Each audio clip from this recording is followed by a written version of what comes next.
Hello and hi. വളരെ കുറേ ദിവസങ്ങൾക്ക് ശേഷം ഇന്ന് കടലമാവ് കൊണ്ടുള്ള ഒരു സ്വീറ്റ് ഞാൻ റെഡിയാക്കിയതാണ് നിങ്ങൾക്കും കൂടി ഷെയർ ചെയ്യുന്നത്.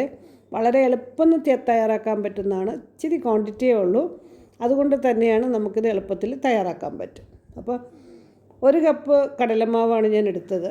ഇവിടെ പാൻ വെച്ചിട്ട് മാവിനെ ഒന്ന് ചൂടാക്കി ഇളക്കിക്കൊണ്ടേയിരിക്കണം. അതിനുശേഷം ഞാൻ ഈ 1 കപ്പ് കടലമാവിൽ 1 കപ്പ് ഗീയാണ് ഉപയോഗിക്കുന്നത്. അപ്പോൾ ആദ്യം ഞാൻ 1/2 കപ്പ് ഒഴിച്ച് ഇതിനെ നന്നായിട്ട് യോജിപ്പിച്ചെടുക്കും. ഒന്ന് ചൂടായി വരുമ്പം ഗീ ഒഴിക്കുകയാണ്. ഇനി 1/2 കപ്പും കൂടെ ഞാനിത് കുറച്ചും കൂടെ ഒന്ന് ഇളക്കി ഇതിനെ യോജിപ്പിച്ചതിന് ശേഷം മറ്റേ 1/2 കപ്പും കൂടെ ഒഴിച്ച് നന്നായിട്ട് യോജിപ്പിച്ചെടുക്കും. അപ്പോൾ നിങ്ങളിത് ഇളക്കി ഇത് കട്ടി പിടിക്കാൻ പാടില്ല. വളരെ നന്നായിട്ട് ഇളക്കിക്കൊണ്ടേയിരുന്ന് ശരിക്കും ആ ഒരു പരുവത്തിലാക്കി എടുക്കണം. ഇതോടൊപ്പം തന്നെ പാരലായിട്ട് ഞാൻ പഞ്ചസാര പാനി കാച്ചുന്നു. 1 കപ്പ് പഞ്ചസാരയിൽ 3/4 കപ്പ് വെള്ളം കൂടെ ഒഴിച്ച് മറ്റേ അടുപ്പിൽ വെച്ച് നന്നായിട്ട് ഒരു നൂൽ പരുവാകുമ്പോൾ നമുക്കിത് എടുത്ത് എല്ലാം ആഡ് ചെയ്യാം. പക്ഷേങ്കിൽ ഇതിലിപ്പം ഞാൻ ഏലക്കാപ്പൊടിയും ഏലക്കയും ഇട്ടിട്ടുണ്ട്. ഞാൻ ഇതേ സ്പാറ്റിൽ അറിയാതെ അതിലിട്ട് പോയി, അതാണ് ആ മഞ്ഞ കളർ. അപ്പം നമുക്ക് സാരമില്ല, ഇതിലൊഴിക്കുമ്പോൾ എല്ലാം കൂടെ ഒന്ന് യോജിപ്പിച്ചെടുക്കാം. അപ്പോൾ പഞ്ചസാര നൂൽ പരുവായി ഞാനതിനെ ഇതിലോട്ട് ഒഴിച്ചിട്ടുണ്ട്.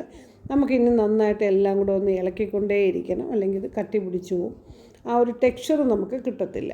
അപ്പം നന്നായിട്ട് ഇതിനെ യോജിപ്പിച്ച് എനിക്കൊരു ചെറിയ കേക്ക് ടിന്നുണ്ട് അപ്പോൾ ഞാനിത് ഒഴിച്ചെടുക്കുകയാണ്. അതൊന്ന് വിട്ട് വരുമ്പം അപ്പം നിങ്ങളും ശരിക്കും ഇത് ക്വാണ്ടിറ്റി നിങ്ങൾക്ക് കൂടുതലായിട്ട് ചെയ്താൽ, ഇതിപ്പോൾ 2 പേർക്ക് ഒരാൾക്കൊക്കെ ഇത് പറ്റത്തുള്ളൂ കേട്ടോ. എനിക്ക് കൂടുതൽ കൊണ്ട് ഇളക്കാൻ പറ്റാത്തതുകൊണ്ടാണ് ഞാൻ 1 കപ്പ് ചെയ്തത്.